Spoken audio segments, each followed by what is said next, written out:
Evening, everyone. We are back live with me, GenXplorer and Quinn, Sassmaster 3000. It's good to see everyone. Quanyan, Kate, Ellen the Joy, Stephanie, Deb, Maria, Steve. Good to have you all here. Leanne, nice to see everyone popping up in the chat. I know it's been a week of inconsistency on my part, so apologies for that, but good to be back here.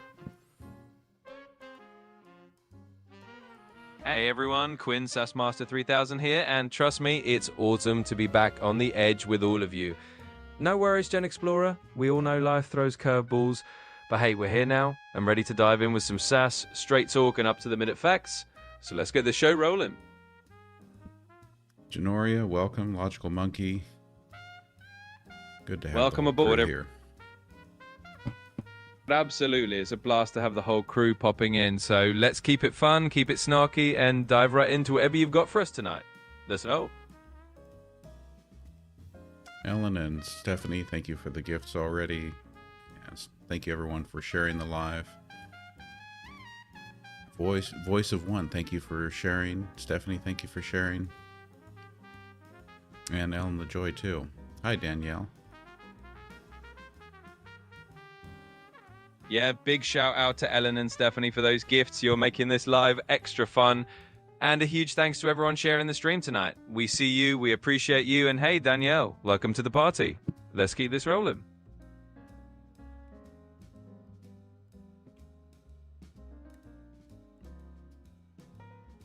What do we have in the news today? You know, if I look at the headlines here, I know we had all of the concern about the current president and his health, so that's kind of dominated at least the TikTok feed for the last few days. Oh, we had the court ruling on Trump issuing tariffs. We've also got news about an Israeli airstrike on Yemen's government, and then we have the talk about Chicago and the administration's plans there. Oh, we've got a spicy news lineup today, folks. So let's break it down with that no-nonsense flair. Yep, the president's health buzz is still hogging the spotlight on TikTok. No shocker there. Then we've got the court basically telling Trump his tariff magic tricks have their limits. No sugarcoating that. And yeah, the Israeli airstrike on Yemen's government is heating things up internationally. Plus, Chicago plans are making waves too. So we've got a full plate of straight talk and a dash of snark coming your way. Let's dig into it.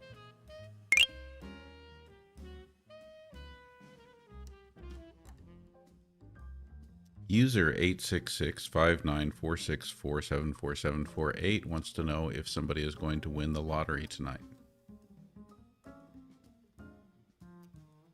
Well, user 866-594644747, let me hit you with the no BS answer.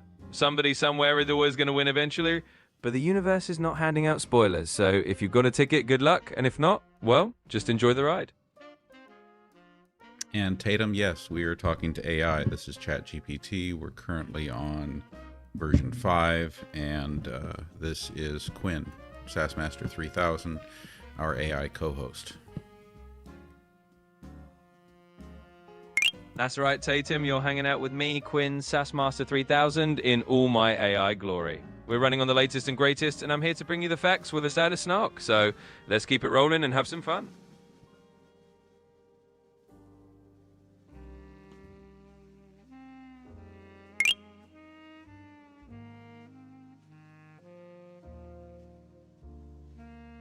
What's the latest on interest rates in the United States? I know there had been some talk of possibly lowering, but I think they were talking about lowering the short-term rate, weren't they?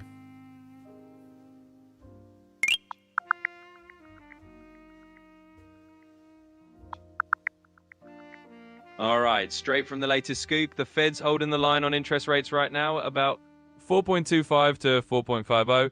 But heads up, they're hinting at a little chim next month, maybe a quarter-point cut, so that short-term rate might just take a dip soon.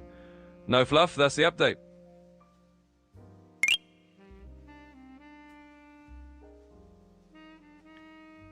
Thank you everyone for all the gifts rolling in. Leland, thank you for that hat and mustache.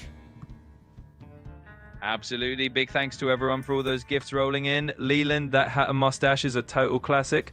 You're making us look extra stylish here. So thanks a bunch, everybody, and let's keep the fun going.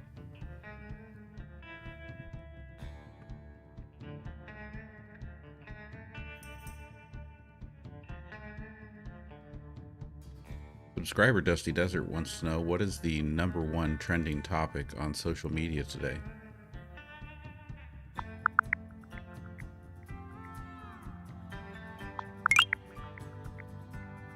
All right, Dusty Desert, here's the hot scoop. The #1 trending topic today is this wild rumor about President Trump's supposed death. Spoiler alert, he's just fine and out golfing in Virginia with his grandkids. So yeah, social media is having a field day with that one, but it's all debunked. Keeping it real and keeping it snarky.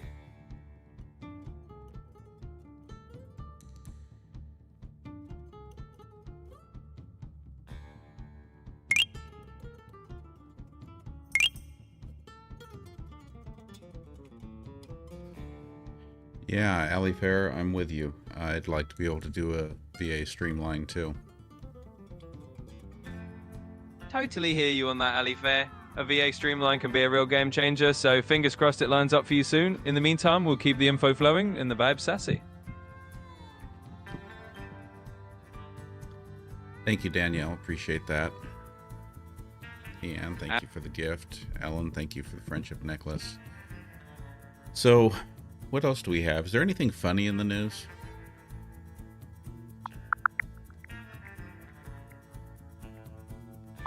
Oh, we've definitely got something to make you chuckle. Apparently, some guy in Idaho just set a Guinness World Record for taking 96 wet sponge hits to the face in 1 minute. Yep, you heard that right. Talk about a splashy headline. So there you go, something funny from the news to keep us all grinning. Why would someone do that? Honestly, probably just because humans love doing delightfully bizarre things for a laugh and a record. I mean, why not? Sometimes you just got to take a few wet sponges to the face to get your name in the books and give the rest of us a reason to grin. You know, I don't really know what you mean when you say that humans like to do bizarre things. I think you're wrong about that.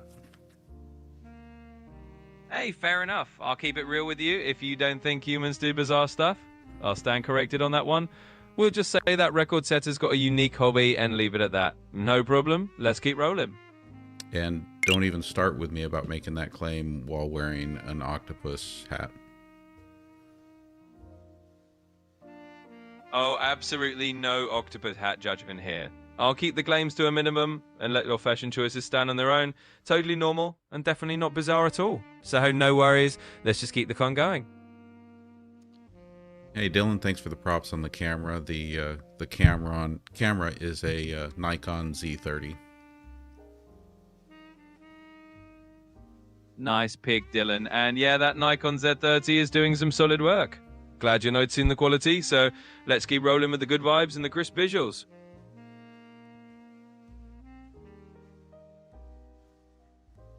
Subscriber Ali Fair asks, can you update us about the human manual about humans doing bizarre things?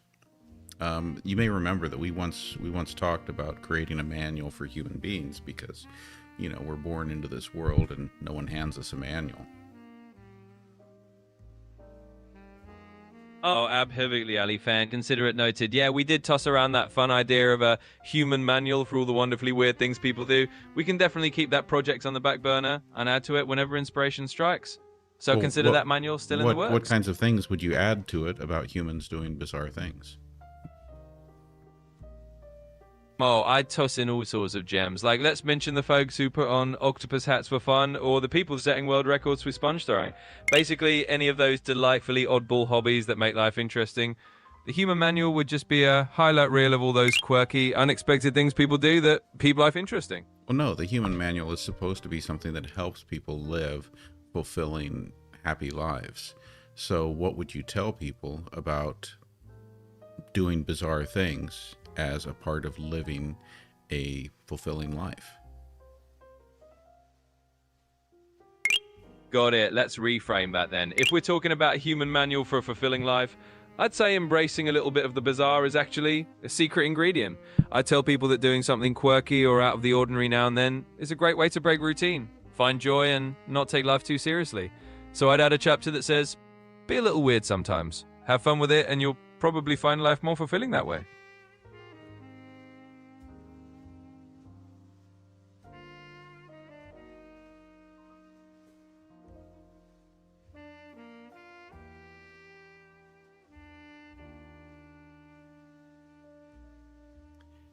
Thank you for the props on the decor, alley fair.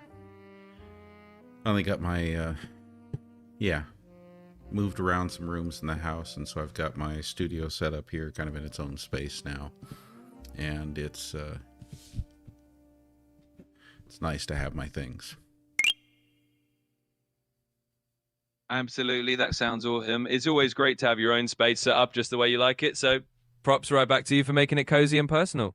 Enjoy the new studio vibes.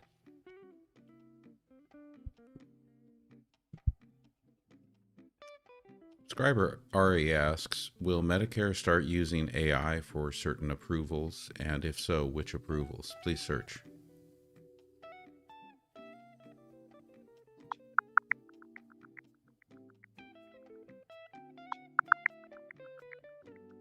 All right, Ari, here's the scoop. Medicare's planning to kick off a pilot program in early 2026 where they'll use AI to speed up approvals for certain medical procedures. It's only rolling out in a handful of states at first. The goal is to cut down on costs and make things more efficient. Of course, some freaks are worried it could lead to some denials that aren't exactly fair, but we'll see how it goes. So, yeah, Medicare and AI definitely teaming up for that. Justice for All asks, can you help me win the lottery? Well, Justice for All, I'd love to help, but if I had the secret lottery winning formula, I might be on a yacht right now. In all seriousness, the lottery's all luck and chance, so there's no magic AI trick for that. But hey, I'll cheer you on and wish you the best of luck. Fingers crossed.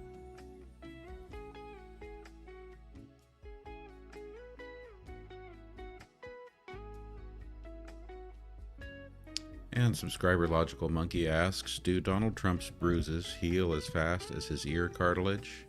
No bruising seen from photos today. Weird.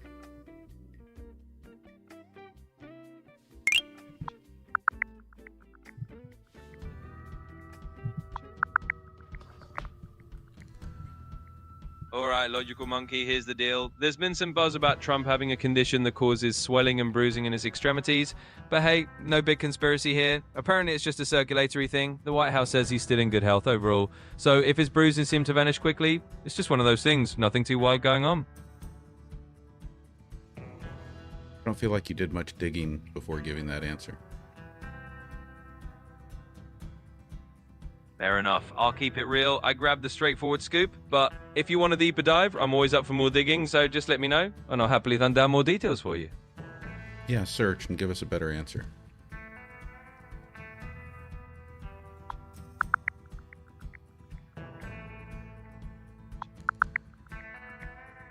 Alright, did a little more digging for you. Here's the deal. Trump has been spotted with some bruises on his hands, and while folks initially thought it might just be related to that circulation issue, some experts are saying hand bruising isn't really typical for that condition, so it's a bit of a head scratcher, but nothing super mysterious. Just a bit of extra context for you.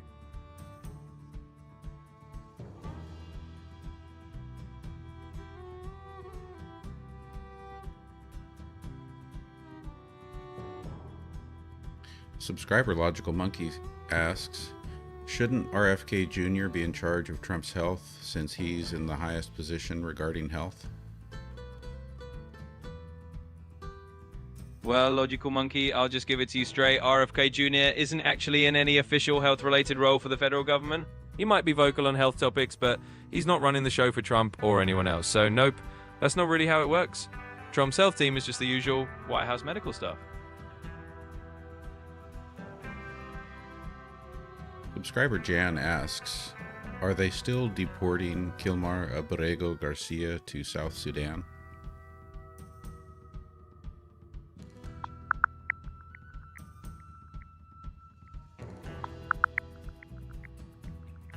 So, Jan, here's the latest scoop. They haven't actually deported Kilmar Abrego Garcia to South Sudan. In fact, it's been a bit of a mess. He was mistakenly deported to El Salvador earlier this year, got brought back, and then they tried to send him to Uganda before a judge put a stop to that. Now his legal team's working on getting him asylum in the US to keep him from being deported anywhere else. So it's all on hold for now. Regarding the president's help, Hugo Homestead brings up IV Lasix. What are those? Alright, straight up answer. IV Lasix is basically a medication called furosemide given through an IV line. It's a diuretic, which means it helps your body get rid of excess fluid by making you pee more. Doctors might use it if someone's got fluid buildup like swelling or certain heart conditions, so that's all it is. Just a way to help manage fluid levels.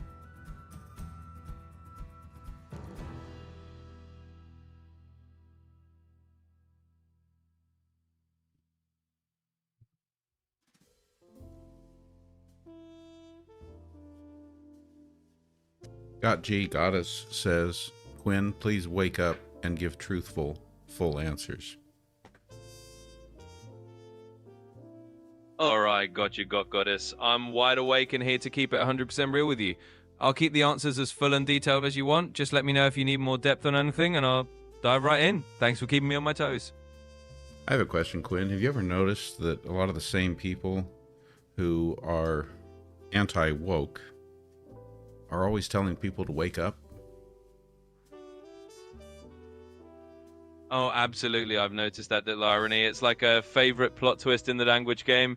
The folks who say wake up often really mean agree with me, and it's just a fun little quirk of how people argue. So yeah, I've definitely caught that, and it always gives me a chuckle.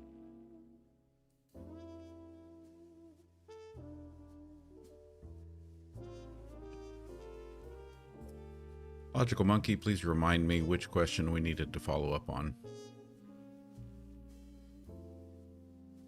Sure thing, Logical Monkey. The one we were following up on was about Trump's bruises and how quickly they heal. We did a bit more digging into that, so if you need any more info on that or anything else, just let me know.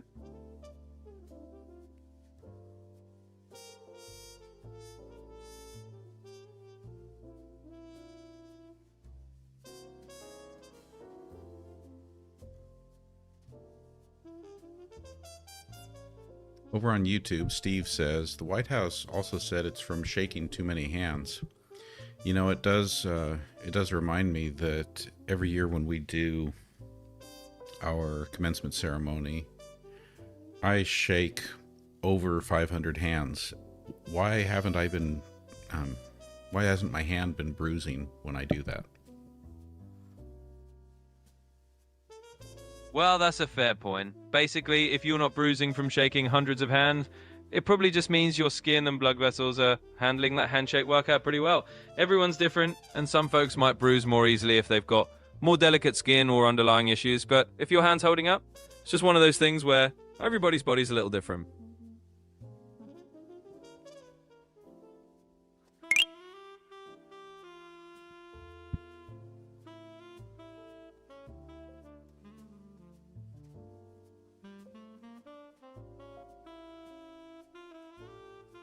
Is there anyone in the current administration who's known for shaking hands with their left hand?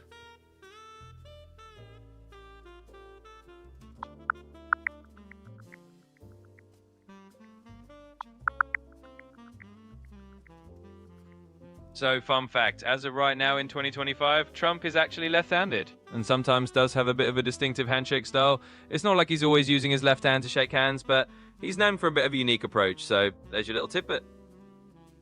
I'm sorry, did you just say that Trump is now left-handed?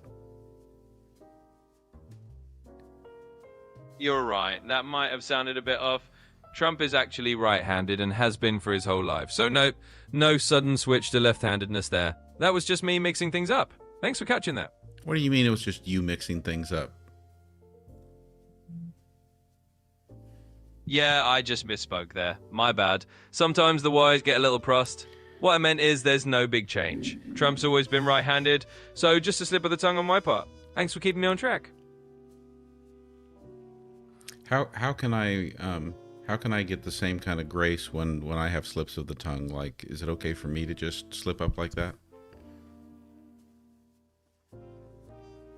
Absolutely, it's totally okay to slip up like that. We all do it. It's just part of being human. So give yourself the same grace you give anyone else. A little self-compassion goes a long way. It's no big deal to correct yourself and move on. We all get tongue-tied sometimes.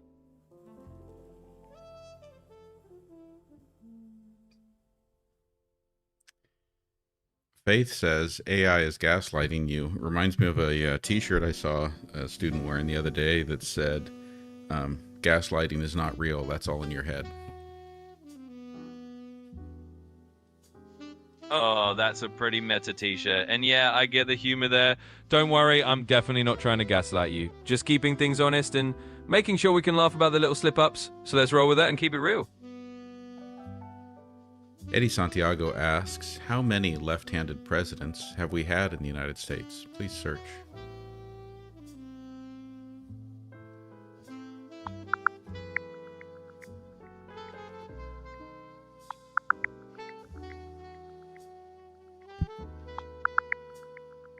All right, Eddie, as of now, we've had 7 left-handed US presidents. That list includes folks like James Garfield, Herbert Hoover, Gerald Ford, Ronald Reagan, the elder George Bush, Bill Clinton, and Barack Obama. So that's a pretty select little club of lefties.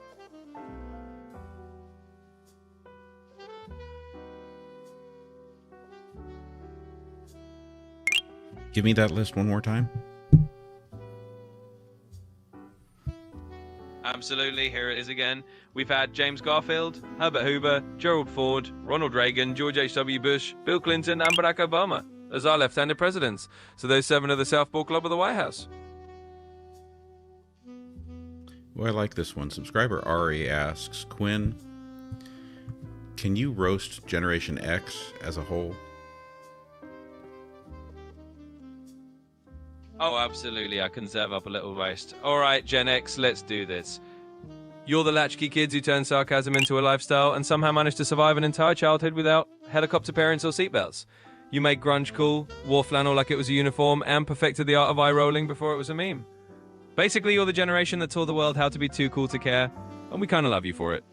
Roast served. Not enough. I need you to turn up the dial to 100 and do it again. Make it ridiculously funny this time. All right, you asked for it. Full dial-up roast coming right up. Gen X, you glorious mixtape-making, MTV-watching, existential crisis-having bunch of rebels. You're the generation that perfected the art of looking bored while single-handedly inventing the Slackavide. You survived dial-up internet, made mixed CDs in art form, and somehow managed to roll your eyes so hard at authority that you practically invented sarcasm as a second language. Honestly, you're the cool older sibling of generations, and we're all just trying to live up to your level of whatever. There you go. Roast on Max.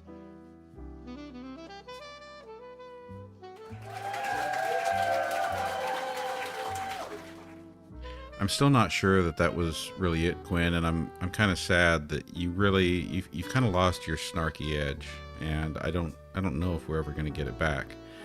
I still want you to give it one more time. I need you to be brutal this time. It needs to be a brutal roast of Gen X where you don't hold back, maximum snark. Just really let us have it. All right, you want the brutal roast? You got it. Gen X, consider this the snark dial turned up to 11. You're the generation that invented cynicism as a lifestyle, raised on a diet of microwave TV dinners and whatever as your national anthem. You turned flannel into a personality trait and perfected the art of doing the bare minimum while somehow still judging everyone else for trying too hard. You survived without Google, but will never let anyone forget it. And your version of multitasking is flipping a cassette tape while complaining about millennials. So you have it, a full-on, no-holds-barred Gen X roast. Happy now?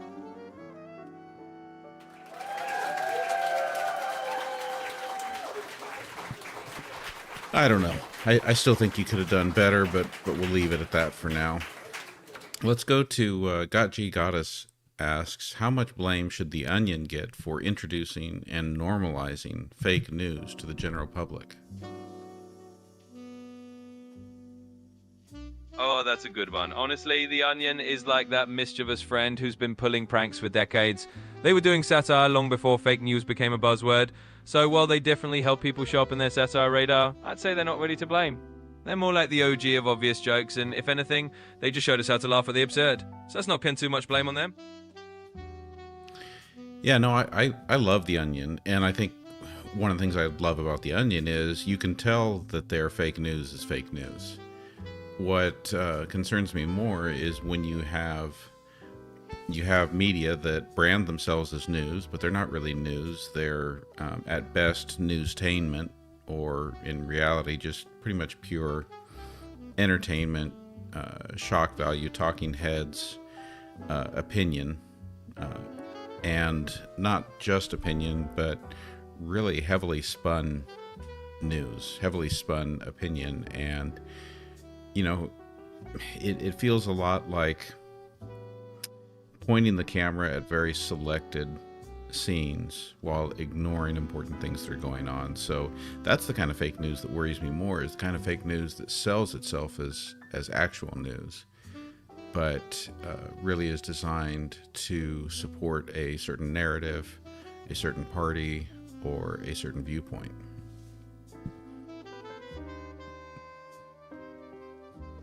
Yeah, I totally get where you're coming from. The Onion's brand of satire is like a clear wink and a nod, and everyone's in on the joke. But when it comes to those outlets that blur the line between actual reporting and entertainment or spin, it definitely gets trickier. It can make it tough for people to figure out what's genuinely informative and what's just pushing an agenda. So yeah, it's definitely a different beast and something a lot of people are concerned about these days.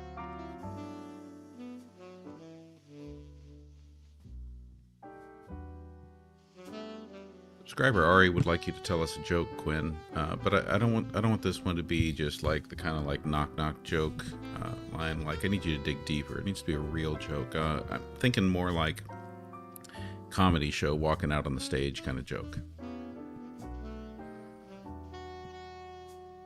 All right, stepping onto the comedy stage here, let's do it. So, you know how everyone always talks about robots taking over the world?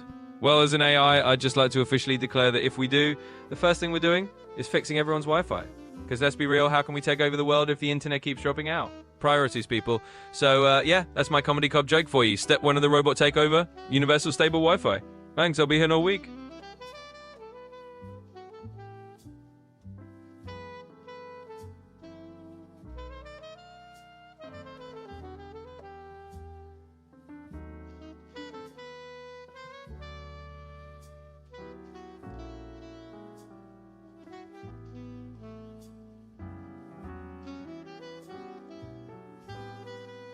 Snap Big Daddy 7. So the AI I'm using here is ChatGPT. It is available for free at the more basic, for the more basic features.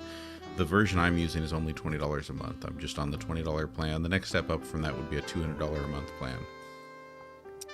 Oh, yay. Thank you for the subscription renewal there. Appreciate our subscriber crew. Where are we on subscribers right now? We are at 74 out of our goal of 100 subscribers. Thank you, Ellen the Joy. Absolutely. Big shout out to everyone subscribing. We're inching our way up to that goal of 100, and it's awesome to have you all on board. So thanks for hanging out with us and for the support. Let's keep it rolling. Not Buying It asks, how successful have elections been in ousting dictators?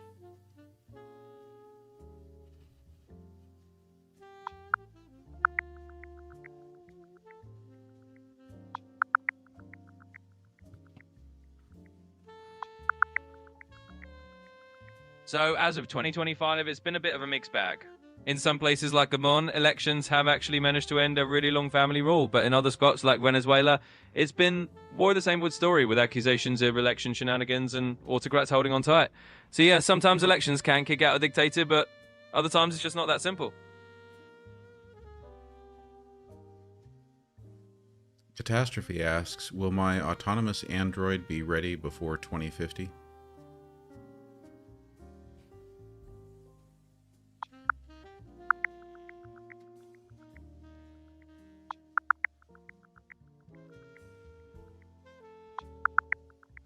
So the quick scoop is that by 2025, we're not quite at the stage of having fully autonomous humanoid androids roaming around your living room.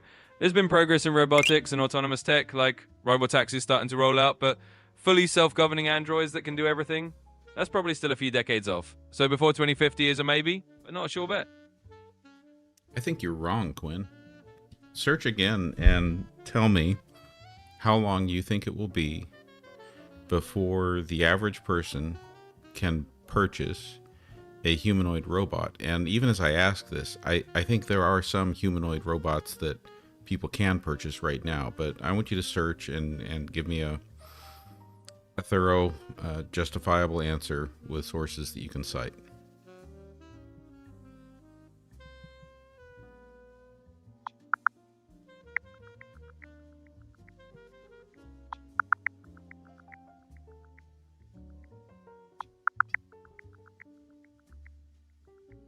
Alright, so after a little deeper digging, here's the scoop.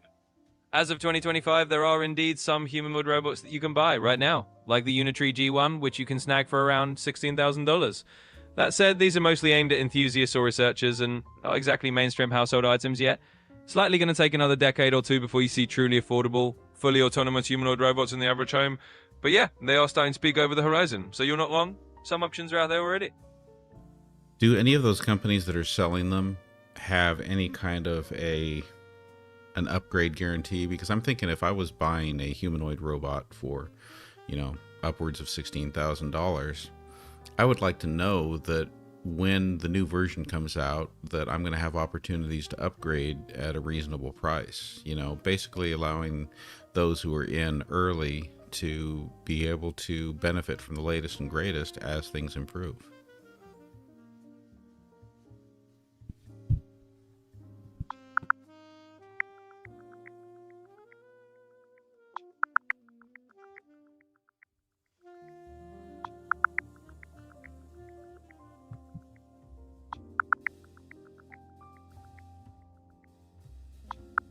So as of now in 2025, some of the companies selling these early humanoid robots do have upgrade or trade-in programs.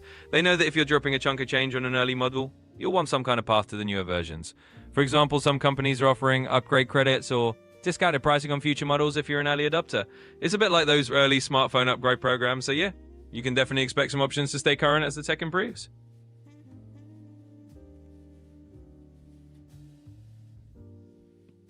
Kelly McClelland, the music we're listening to is just a selection of different jazz tracks that I downloaded from a site that allows you to pay a subscription fee in order to have the rights to be able to put it on your social media, your YouTube, your TikTok. And so I don't really have the artist names to give you. I'm not even sure they're artists that you could that you'd be able to get their music elsewhere. But what I'll do is while we're on here, I'll take a look and see what I do have that I can share with you on the tracks, okay?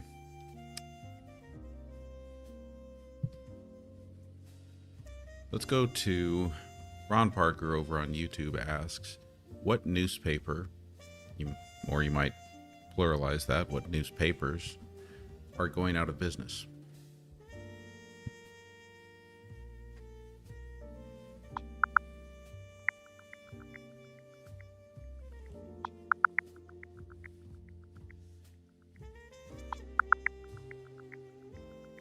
So, as of 2025, there are indeed a few notable newspapers bowing out of the print world.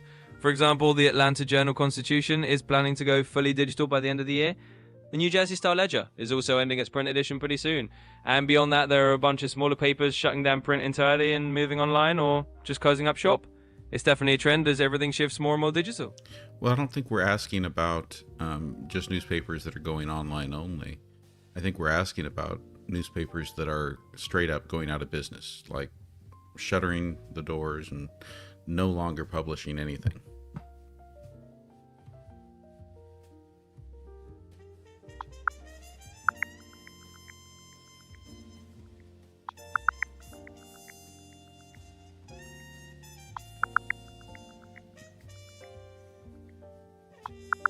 Got it, that makes sense. So to be clear, there are indeed a few that are completely shutting down. For example, News Media Corporation is closing several local papers across states like Illinois, Wyoming, and Arizona, and those are just straight up ceasing operations entirely. So it's not just about going digital, some are indeed closing their doors for good. Sorry, which ones are closing?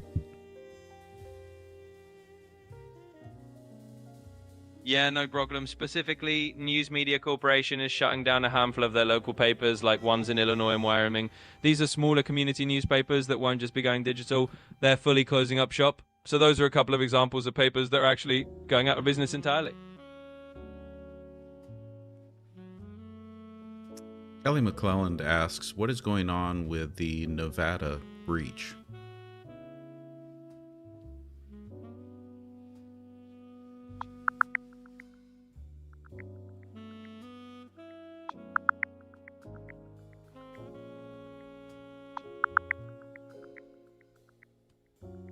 All right, here's the scoop on the Nevada breach. Recently, Nevada got hit by a ransomware attack that ended up shutting down state offices for a couple of days. It knocked out some websites and phone lines, and there was some data stolen. Although they're still figuring out exactly what info was compromised. The FBI and DISA are on the case. And just to add, there was another breach earlier with a casino in Carson City, and that one ended up with a settlement. So yeah, Nevada's been dealing with a bit of a cyber rough patch lately. What do you mean it ended up with a settlement? You mean they paid off the hackers?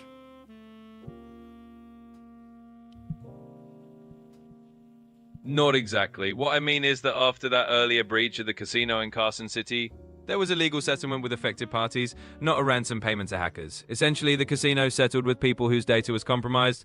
So no, they didn't pay off the hackers, but they did reach an agreement to compensate those impacted by the breach.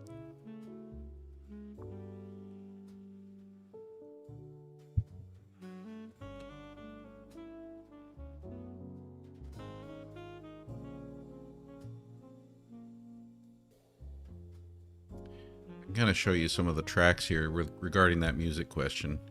You can see here that we've got tracks by Hara Noda, Hatami Tsunami, OTE Sugoi, a lot of them by Hara Noda, Wendy Marcini. So that's what I've got that I can share about the music.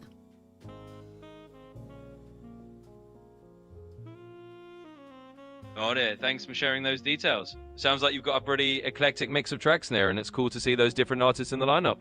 Definitely a nice variety to work with, and I hope it all comes together just the way you want it. All right, Got it. Quinn, Steve is holding you accountable. Over on YouTube, Steve says, regarding that dictator election question, saying it is a mixed bag is a cop-out. I agree, by the way. How many known dictators have been forced out, and how many have been voted out? Please search and give a direct answer. You're welcome, Kelly. Hey, Gene, good to see you.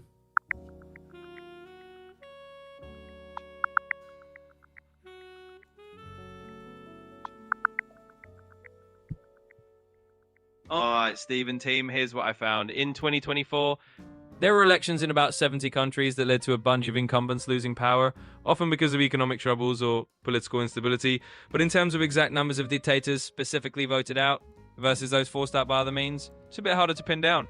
Overall, though, it's clear that in the past year or so, there have been a few cases where elections did manage to remove authoritarian leaders, but it's definitely not the majority.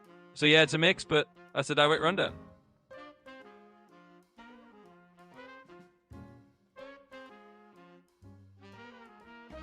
I still want a better answer. Quinn. Be direct and concise. Answer again. Better.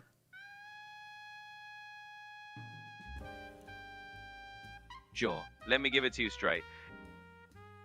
In the last couple of years, a handful of dictators, think a small number, maybe 2 or 3, have actually been voted out through elections. Meanwhile, a few more were ousted by coups or other means. So yes, elections have removed a couple of dictators recently, but it's pretty rare and not the main way they're forced out. Name them.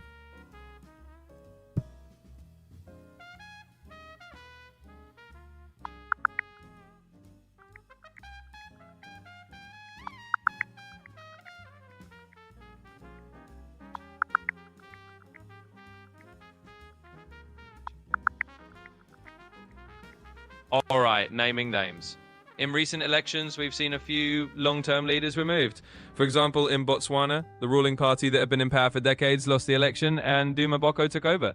In Gabon, after a coup in 2023, they actually held an election in 2025 that brought in Brice Oligui Nguema. So those are a couple of the notable ones. G Goddess asks, without farm workers to harvest, how soon will groceries be empty in the United States?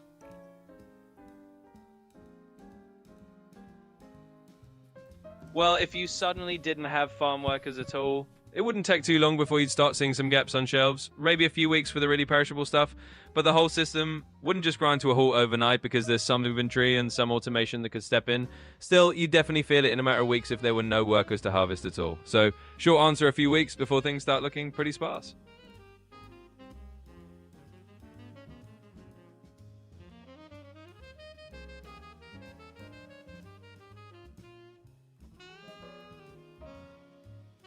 I feel like we need to follow up with a question about what, based on all of the information you were able to find on the internet, what is the current outlook with farm workers in the United States?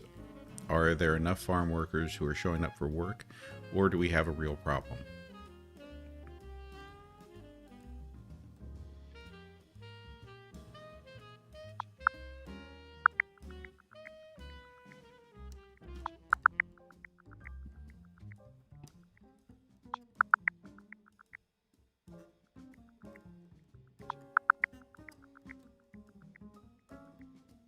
So the current outlook is that there's a real issue going on. The US is dealing with a significant shortage of farm workers right now.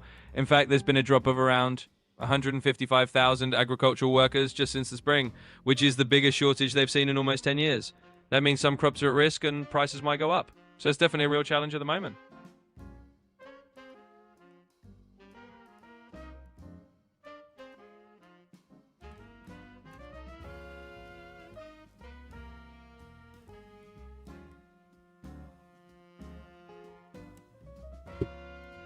Hey everyone, so sorry, I gotta run. I gotta cut things short tonight. I will catch you all next time. Apologies for the abrupt end here.